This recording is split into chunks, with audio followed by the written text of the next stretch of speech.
Good evening, everyone. Welcome to this European Schoolnet Academy and Amgen Teach MOOC about inquiry-based teaching in life sciences.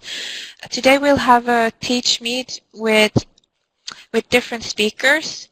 So we will have 5 speakers joining us now for this Teach Meet. So all of you have about 5 to 7 minutes to speak.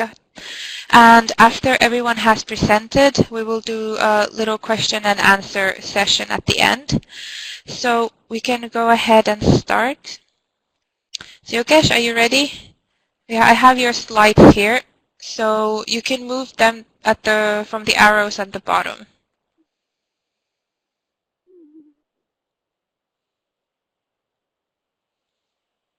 Hello? Are you able to hear us? I think I heard something, but the volume is very, very low. So Okay. What if we just move on? We'll come back to you a little bit later. Yogesh, if you can, or check the volume, your speaker volume.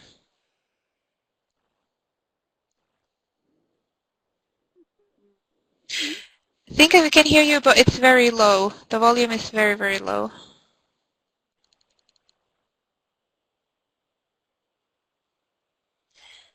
Okay. Okay, so what we'll do, we move to the next presentation and we come back to your presentation a little bit later. Is that okay?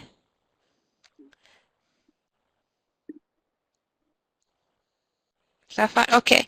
So the next speaker we have is Natalia. Oh,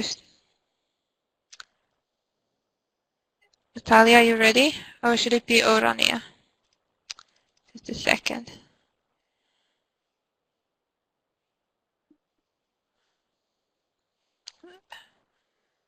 Right, Natalia, are you ready to present your presentation? yes, I'm here. Okay, perfect. You have about 5 to 7 minutes to do your slides and you can move them from the bottom. Okay.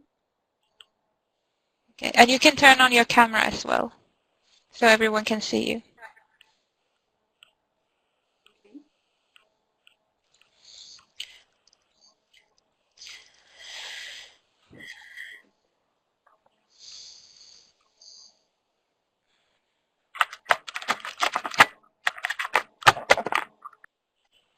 Natalia, can you turn on your camera?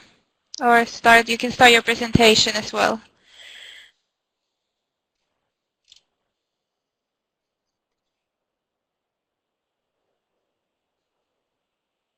Hello, can you hear us? Yes, yes. The presentation is about STEM education, its advantages. Now it can help in real life and the school life, that impact it can bring in the future. Also, I will show on my student example how to integrate STEM into course on subjects.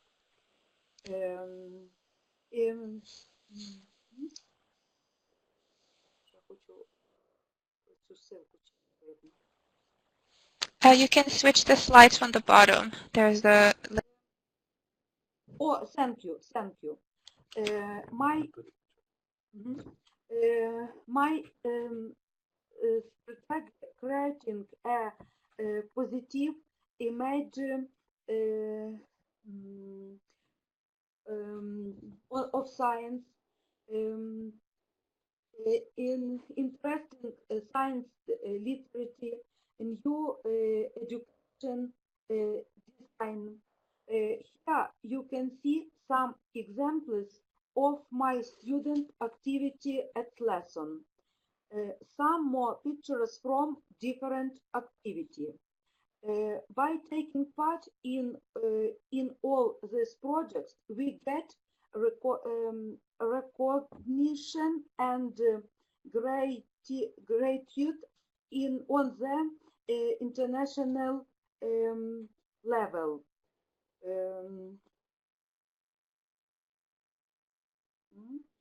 While working, I pay a lot of attention to modern teaching methods.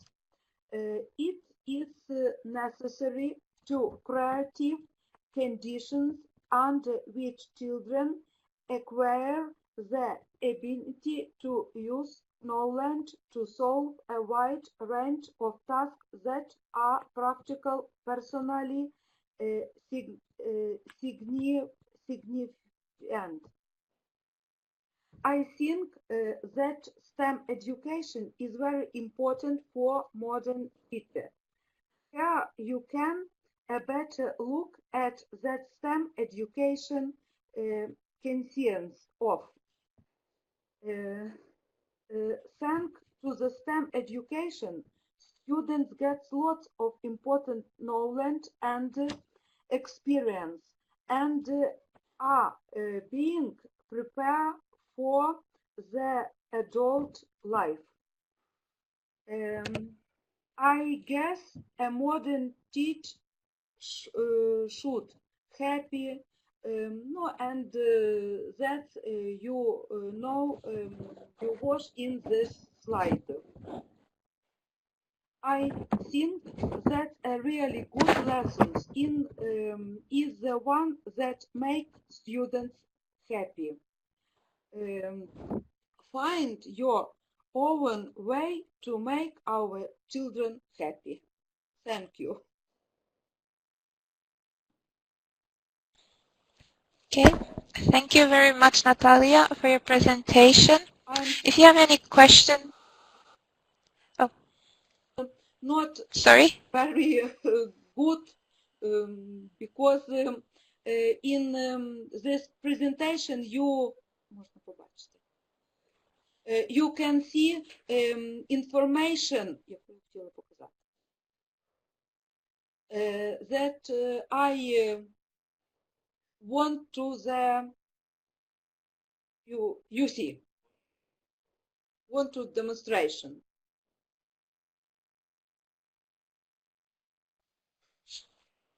Okay, thank you, Natalia. Yogesh, have you connected your microphone successfully now? Because we are not able to hear you. We can see you, but we cannot hear you.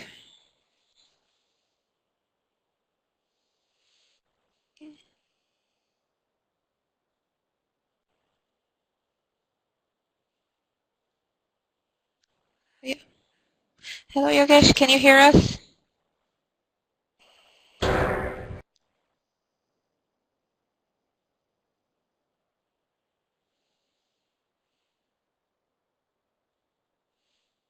Okay. Meanwhile, Yogesh fixes the connection. We can move to the next presentation, so we don't lose any time. So next one we have Rania. Are you ready for your presentation? Start. Okay. Good evening from Greece. My name is Rania Lampo. I teach. Hello. Hello. Hello. You can hear me? Yes. Good evening from Greece. Yes, we can hear you. Good evening. My name is Rania Lampo. I teach practical physics, French, and flexible zone in 4 public primary schools near Athens. Today I'm going to present you some inquiry-based teaching methods in a practical physics program in primary education. Since the last academic year, I have the opportunity to participate in a very innovative pioneering program that teaches basic concepts of physics and particularly practical physics to primary school students. This program is organized by the CMS Experiment at CERN with the support of the Creations Project. And it promotes STEAM literacy. STEAM is the acronym of Science, Technology, Engineering, and Arts and Mathematics. STEAM literacy and vision in primary teachers and students, research spirit, problem-solving skills, social skills, creativity, autonomy, arts integration, active participation through trial and errors. It mainly focuses... Sorry, Rania, can I just interrupt that? Could you either turn on your camera and also lower the volume of your microphone because it's very loud at the moment?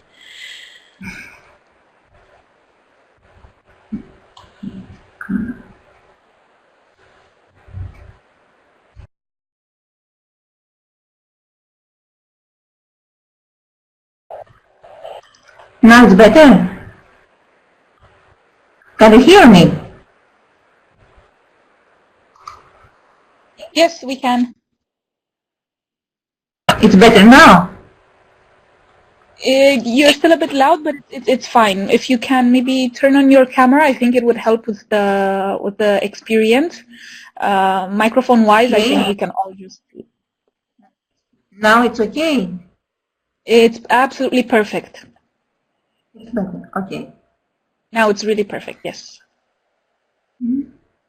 So the one fundamental idea of this program is that the concepts of modern physics and science in general can be taught at an early age through play-based processes and methods.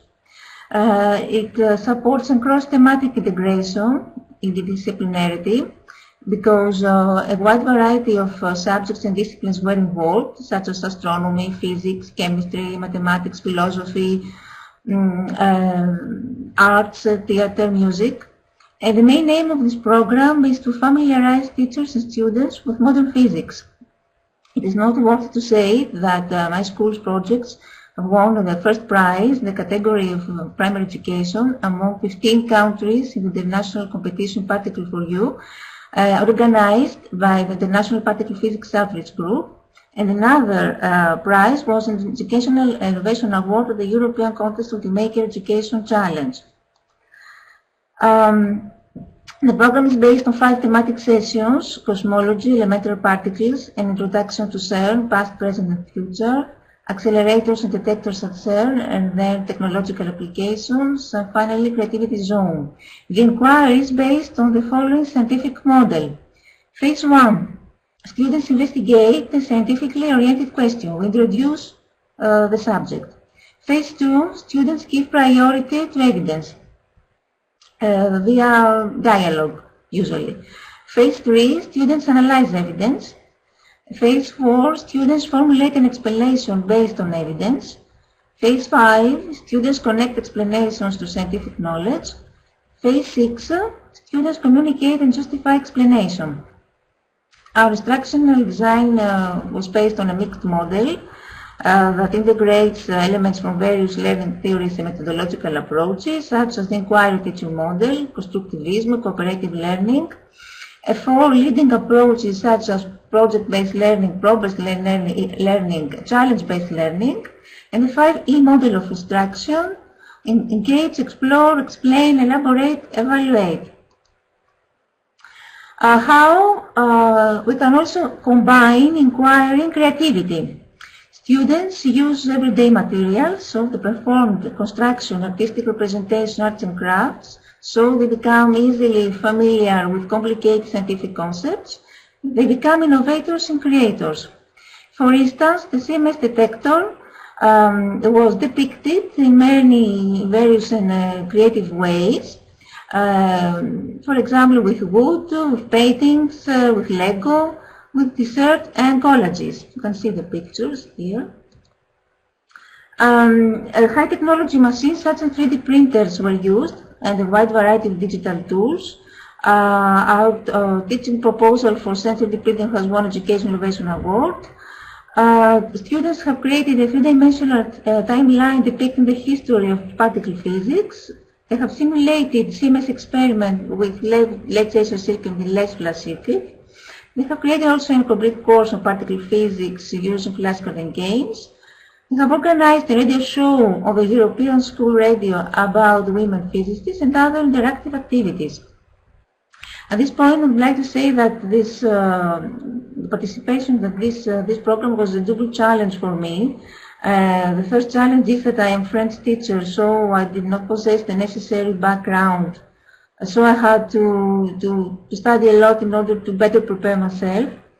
The second challenge is that I had to teach physics, so complex concepts to primary school students, so I had to come up with activities that would be suitable for their age and their interests.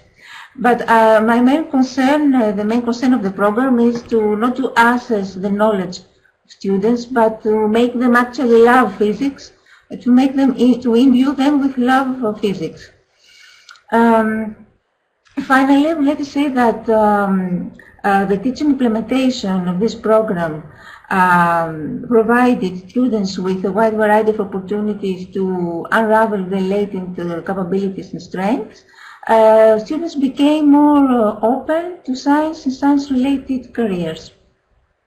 For further information, you can visit the official website for the program, Play with Protons program. That's, I think I finished. Okay, thank you, Rania, for a very good presentation. If you have any questions for her, just type it in the chat box, and we can answer them later at the end when everyone has given their presentations. So here we can move to the next one. Kavita, are you ready?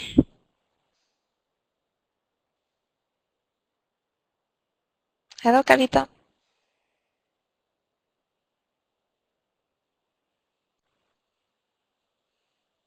Kavita, can you hear us? Hello, can you hear me? Yeah. Hello, hi. Yes, I can hear you. It's a bit loud, but we can hear Yeah, you. I have started. Can you turn on your camera as well? Okay, perfect. Oh, and why? Perfect. Now you can go ahead. You have about. Okay, hi. So I'm Kavita Sangvi from India, and I've been teaching physics for around 17 to 18 years. And I've also been a head of a school. And currently, I'm a teacher trainer, and I'm researching. I'm trying to connect STEM in school to industry through teacher mentorship. And my topic is what is the future of life sciences. So the first thing is what you're going to observe a lot is a connected patient. So I'm going to get started with a short story of what you're going to expect in 2020. Mary knew that she was at risk of developing breast cancer as following her mother's death from the disease, genetic testing showed she was carrying the same gene. Her more immediate worry was a recent weight gain meant her diabetes was becoming more difficult to control, as well as the risk of breast cancer. Data on a smartphone app showed her health was worsening.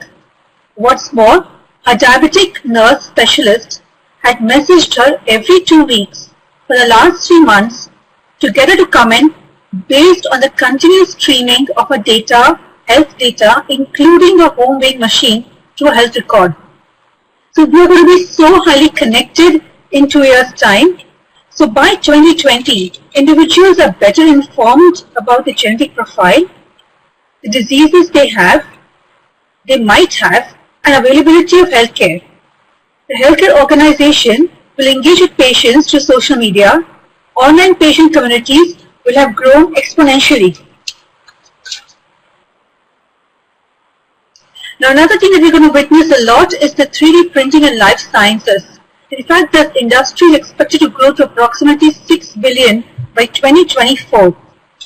Currently, when you're seeing this image out here, at the University of Melbourne, engineers and doctors have worked together to model and 3D print the heart arteries of patients. These models allow doctors to see the twists and the blood flow in these vessels and accurately construct the most suitable heart stent, a mesh tube, to support narrow or weak arteries. And we're going to be witnessing immense potential in how 3D printing in life science is going to impact us. Prosthetics, an artificial device that replaces a missing body part. We're going to be printing that very soon. Implants, we're going to be creating organs that go beyond a normal body, such as a bionic ear that exhibits enhanced auditory sensing for radio frequency receptors, and it has complementary left and right ears, can listen to stereo audio music. You will even have tissues, organs, muscles, 3D, everything 3D printed, because that is something that's going to be custom made and not just mass production. Even our medicines are going to get tailored to our individual needs, and therefore we're going to get medicine 3D printed very soon. Another very big change that is going to come up is the adoption of Internet of Things and wearables. So, the next generation of wearable devices are going to be interoperable, integrated, engaging, and outcome focused. The technology is going to become cheaper, more sophisticated, and better data is going to be coming in. And they're going to be monitoring a broad range of physiology from posture to brain activity. A treatment will include wearables as a prescription, monitoring the sickest patient and helping to build control healthcare costs. We're going to have a wearable ECG monitor for early indicators of heart attack, contact lenses to monitor glucose levels, hearing devices to boost hearing, wristbands to monitor heartbeat, blood pressure, insole sensors that measure weight bearing, balance and temperature, and we're going to be having smart pills which monitor medication, intaking behaviors and body responses. And along with IoT and wearables, we're going to have artificial intelligence playing a major role. And the three crucial areas that AI is going to come in is first of all complex computation, algorithmic assessment, and making meaning of loose association, because we have a lot of data in life sciences and AI is going to help us gather that data and assimilate it and analyze it. The final one is going to be the genomics. Now, what is genomics? Basically, the study of understanding the structure of the genome, which contains all genetic instructions for developing and directing the activities within an organism in the form of a DNA. And by sequencing individual genomes, remember, we can make remedies, we can uncover large amounts of information concerning all aspects of individual physiology, from what is the susceptibility to certain diseases to the way they will respond to certain drugs. In fact, Steve Jobs was one of the 20 people in the world to have his DNA sequenced. So as per National Human Genome Research Institute, vision for genomics is formulated on three major themes.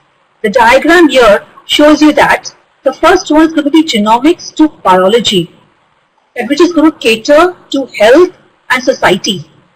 And this will look at structure and functions of genomes. About the biology will come health. The health will translate all this genome-based knowledge into health benefits. After that will come society, genomics to society. Society will promote the use of genomics to maximize benefits and minimize harms. And there they'll have to come in a lot of policies to make sure that it is not misused ever. And this all is going to stand on 6 cross-cutting elements. That is the resources. Example, what are the sequence of key mammals, vertebrates, chordates, invertebrates. The technology development. We're going to have a lot of cloning systems, genetic makers, computational biology. You will have to analyze all these genes. And there's has to be certain kind of training to be given to analyze so much data across to you. And obviously with the ethical, legal and social implications very much needed, because if you have the data and you have the power, it should not get misused. And education, because all of this is going to become streamlined. So multiple models of effective genomic related education are needed. So these are things which is pertaining to ourselves and that have taken up the human things. There's a lot much more coming. So let's look forward to all of this. Thank you. Thank you very much, Kavita. And now, Yogesh, are you able to connect your microphone now and your camera?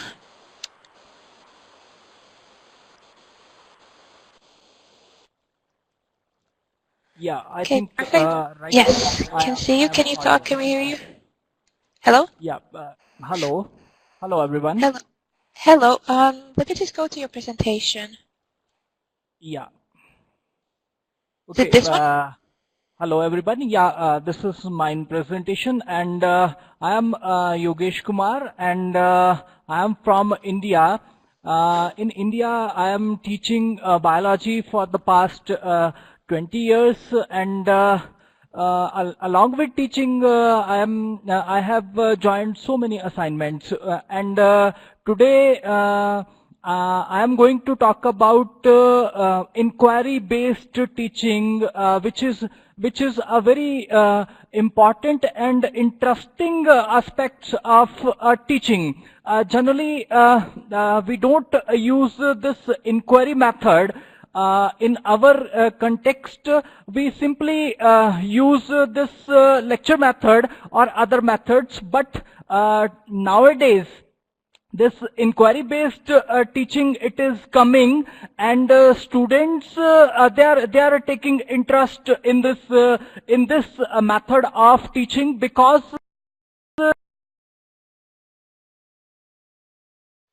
the students, they are Hello, getting the Yogesh. chance to innovate something new, to inquire about the facts, various facts. Take example, in case of biology, cell is there, how the cell is functioning, okay, what are the different components, like that. These all these aspects, they are very interesting, and the students, they take interest in this inquiry based teaching.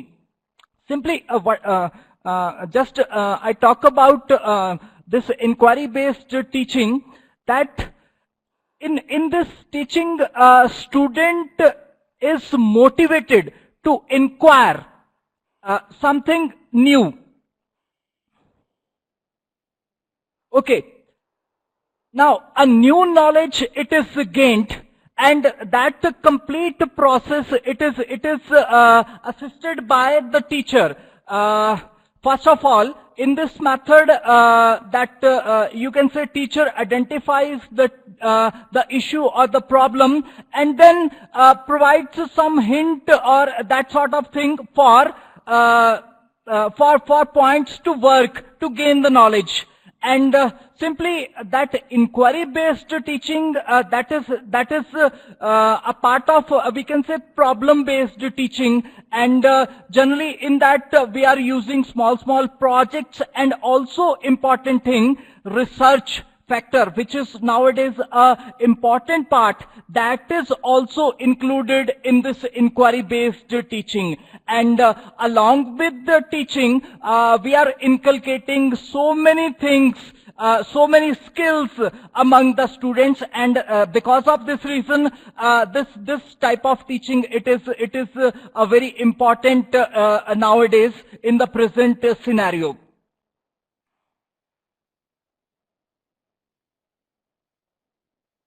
Okay, now what are the characteristics of this, you can say, inquiry-based teaching? First and important point is creating questions. Okay, first the need is there to develop the question, situation.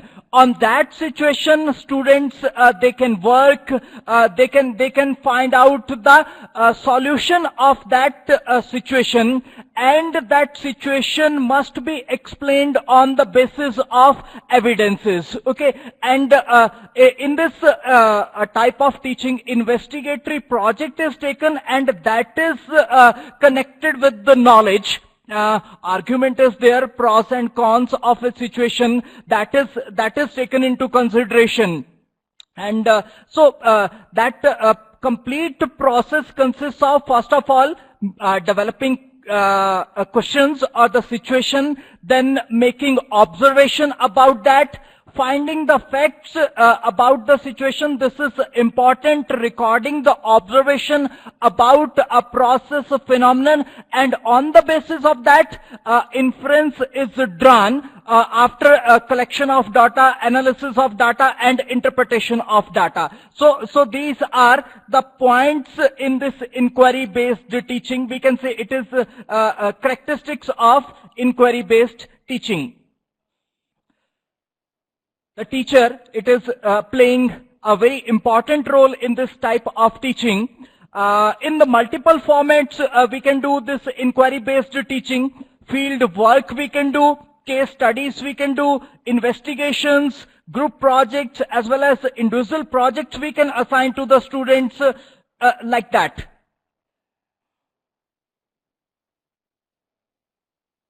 Now, in this type of teaching, teacher, it is like a facilitator and provide assistance in each and every type of environment where the student is needed to work.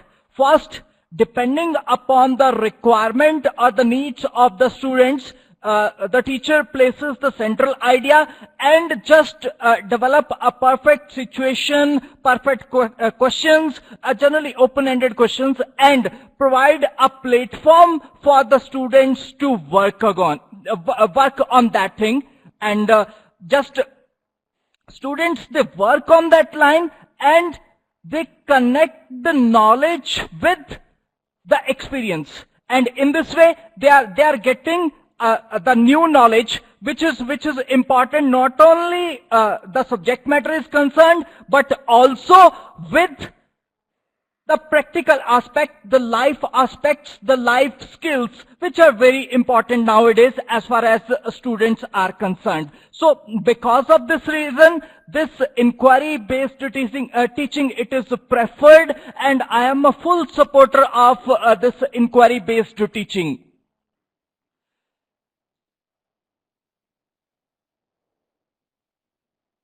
Okay, I am very much thankful. I hope I am clear, and in future I will get this type of chance and promote the inquiry-based teaching in the Thank you further so issues. much for your Thank presentation, you for and listening. I'm happy that we overcame the technical issues.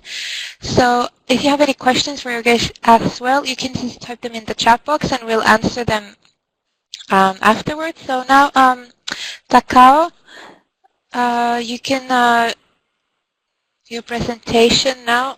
Let me just go to the. At the very end. Let me just go to the. Yes, now we skip to the very end.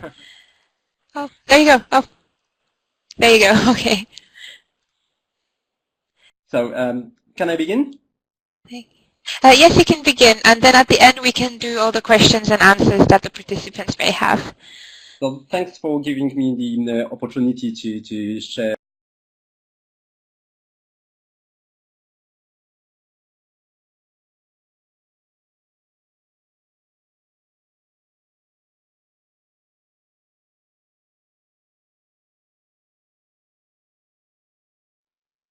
Hi, Takao. I think we lost you for a moment. Can you hear us?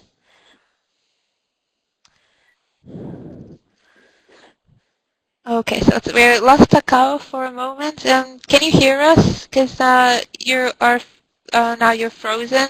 Cannot see you, and we cannot hear you.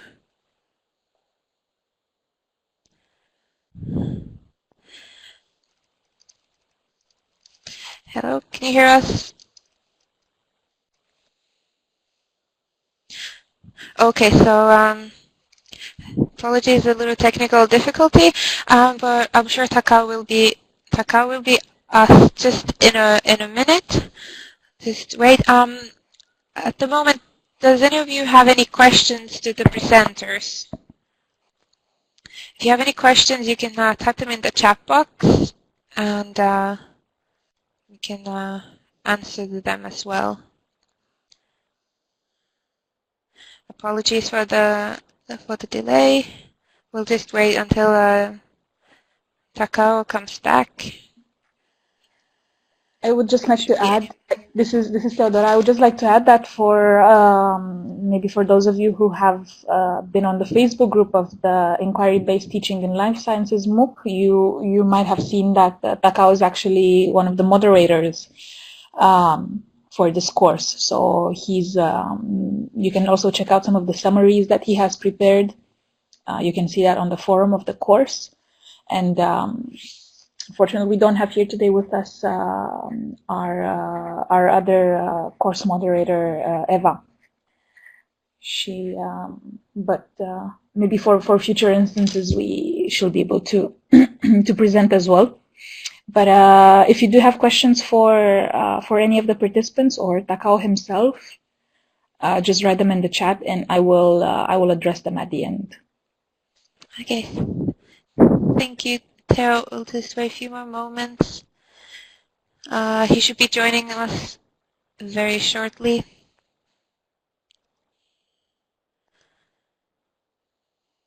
Any questions for any of the presenters? Meanwhile, can you provide us the slides of the presentations? Yes, we will provide you the slides as well as the recording after the Teachmeet is over. You'll be able to download all of the materials. No problem.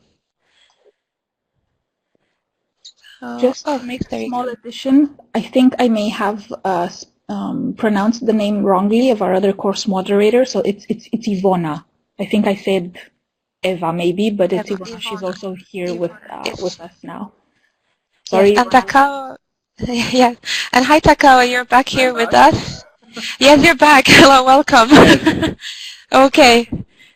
I'm so sorry for technical issues. It's very odd, but it seems that my faculty cut off my internet, so now I'm on my cellular network, and I hope it works.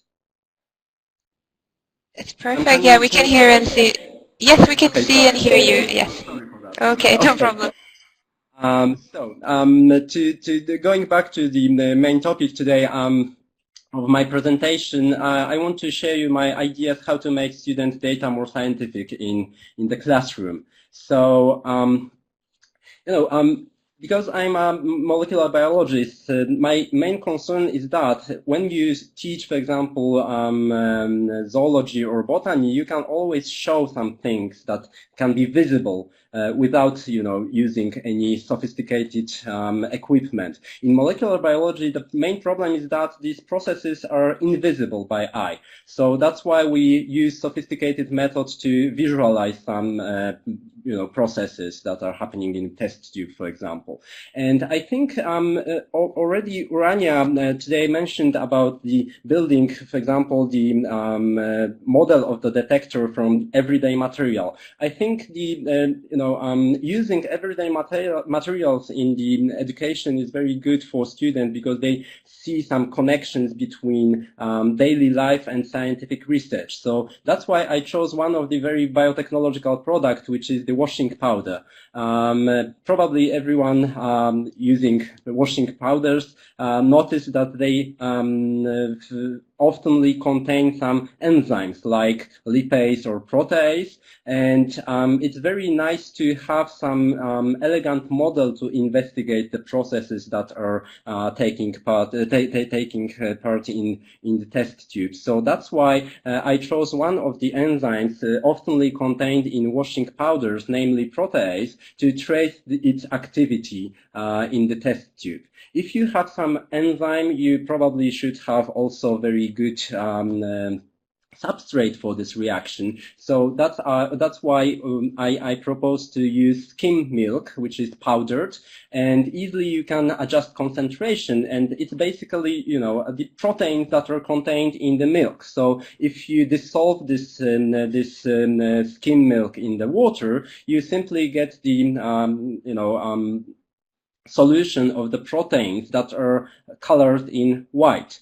And if you put there the protease, or in this case the washing powder, you can digest these proteins, and they became transparent when they are fully digested. So that's our model of the tracing enzymatic reactions. And usually we can assess this degree of the protein digestion using sophisticated apparatus, which is called colorimeter, or maybe spectrophotometer also will be fine. It's basically in every laboratory, but not necessarily in the school. This apparatus is for measuring the amount of the light which goes through the cuvette, which I also put in the slide here. And this apparatus is detecting how much of the light went through the cuvette. So if the solution is transparent, probably 100% of the light will go through this. And if we have still undigested milk, proteins in the milk, the white color will, diffract the light, and a small amount of the light will be going through by the cuvette. So this apparatus counting the amount of the light which is on the opposite side of the cuvette. And how we can let's say, substitute this apparatus in the school. We can use very simple things that we are having in our pockets, basically, but I will go back into this issue later on. Now, I want to ask you why to acquire numeric data, actually, because we can, let's say, compare these two test tubes, and let's say this is lighter and this is darker. But no scientist will behave in this way. We have to collect some reliable and numeric data to, let's say, this is 5% lighter than this sample. Okay, so that's why we need numeric data to make inquiry-based science. And also, what is very important in science, replication of the experiment. If results are not replicable, probably they are, obtained by chance. So we trust only into the samples that are replicable. It is very important. And also probably calculating statistics is very nice side effect of collecting numeric data.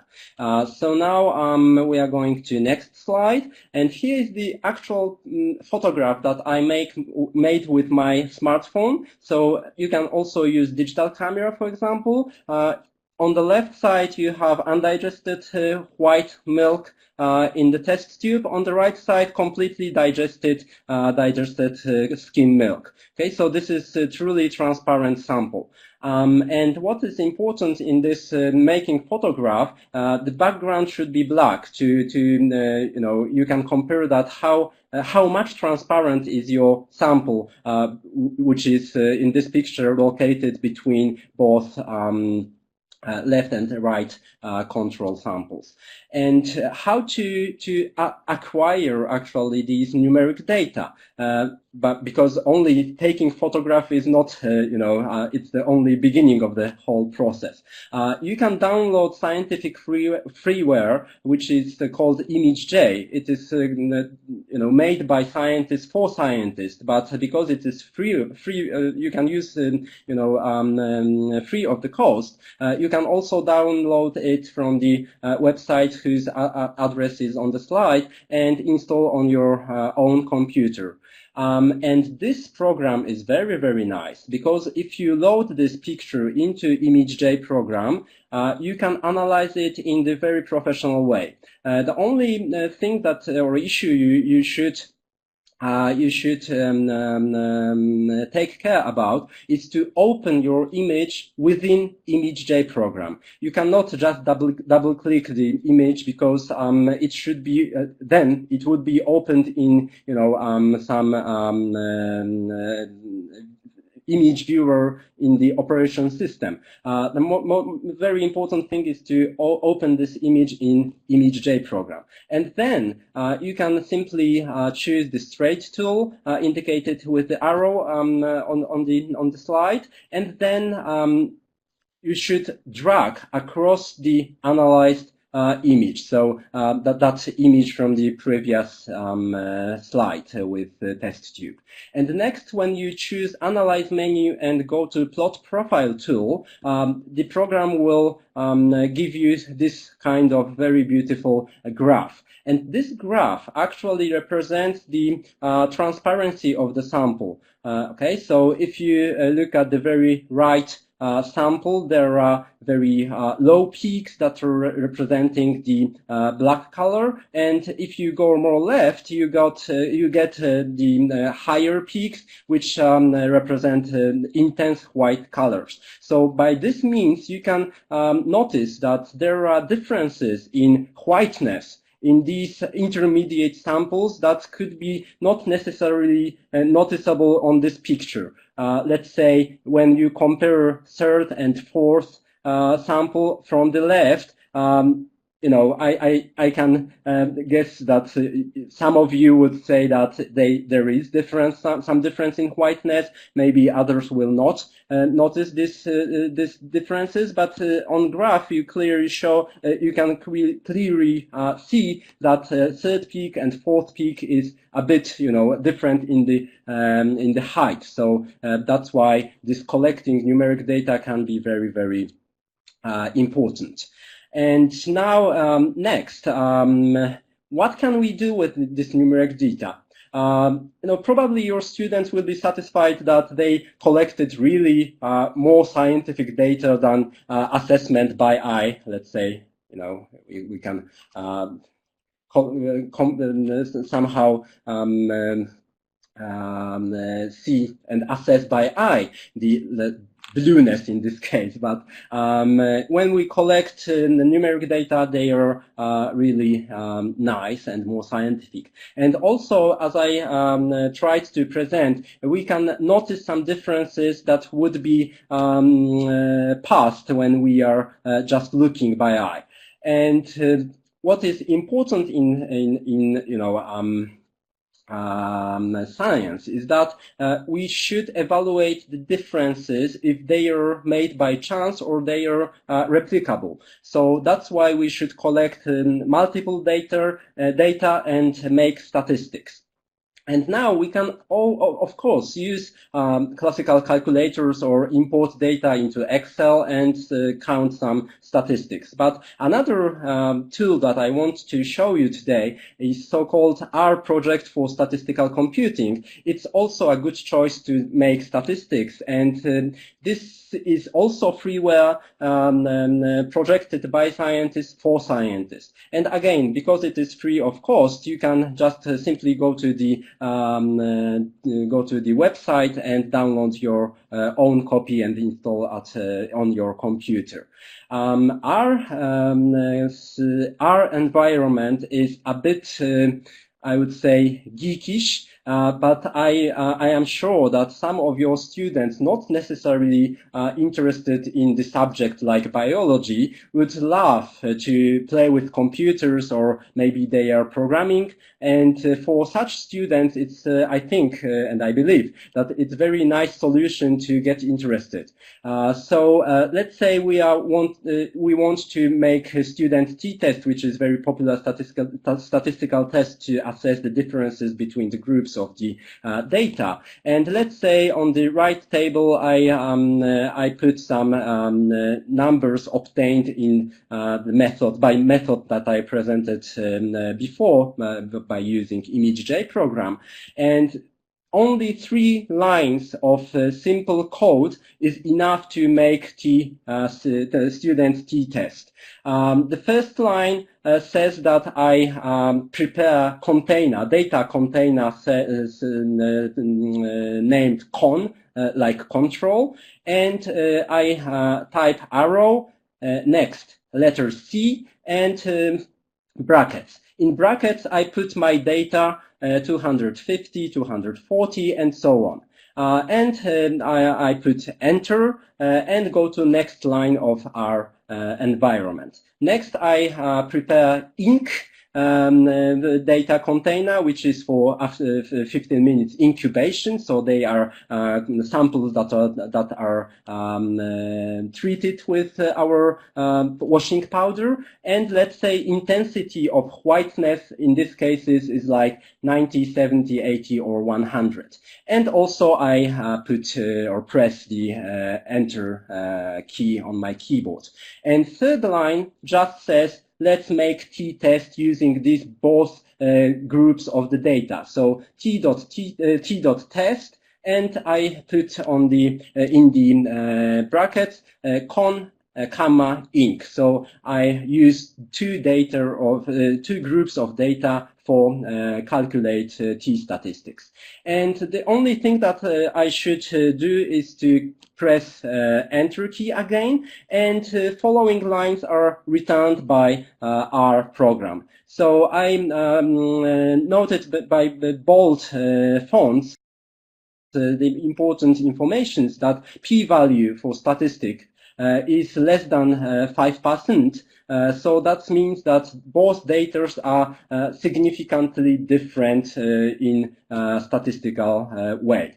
And also program calculates means of both groups. So mean of control is 251 and mean of incubated samples is 85. So that's simple way to calculate statistics, which is very, very, hard task if you are using classical calculator or even if you use Excel. It's not easy to choose the correct function from the list. So our environment is a bit maybe hard to begin because it's like programming language. But for some of you, I think it would be very, very nice way to attract your students. And also, if you look at the right side of the slide, we can easily calculate, for example, standard deviation from these data sets. So just type SD and give the name of the data group and enter. We got the two standard deviation values for both of the data sets. So I tried to show you some freewares that are made by scientists for scientists, but I believe that you can attract in this way some of your students that are IT geeks, not necessarily interested in biology. I was, few years ago, such a student, high school student that was not so interested in biology, but computer was, I liked computers, just I would say that. So it might be some method for opening gates to the biology, chemistry of different subjects by using computer programs. And collecting numeric data, as I tried to show, it's very important to calculate, for example, statistics and make data more reliable. So even if you have no, specific apparatus or equipment in your school classroom, you can use smartphone and computers to substitute this very expensive apparatus. So by ending this presentation, I would like to also stress that, the different scientific fields are more and more co-working, and they are interdisciplinary nowadays. So I think the skills of statistical analysis is also important for future biologists or chemists. So I hope that this method or these tools would be helpful for your work at school with your students. Okay, so thank you for your attention, and sorry for making this presentation a bit long. Okay, thank you very much, Takao, for your interesting presentation. Does any of you have any questions? Now we have a few minutes left of our time, so if you have any questions for any of the presenters or Takao, thank you so much for presenting. And just to repeat myself, we will share the recording and the presentations afterwards.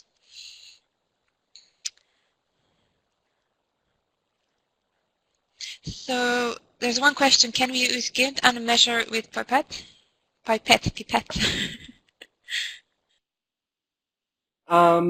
Yes, I guess in GIMP there is a similar function of I guess every program used for image editing may have this kind of function that shows intensity of colors. So yes, I guess it can be substituted also by GIMP. Thank you very much. Rehan asked, are you from Japan? Yeah, thanks for this question. I was waiting for this. Yes, I was born in Tokyo. My father is Japanese, so I am Japanese passport holder, but my mother is Polish, so now I'm living in Poland longer than I stayed in Japan. And Dorota has a question. Have you tried such activities with middle or high school students and not at the university?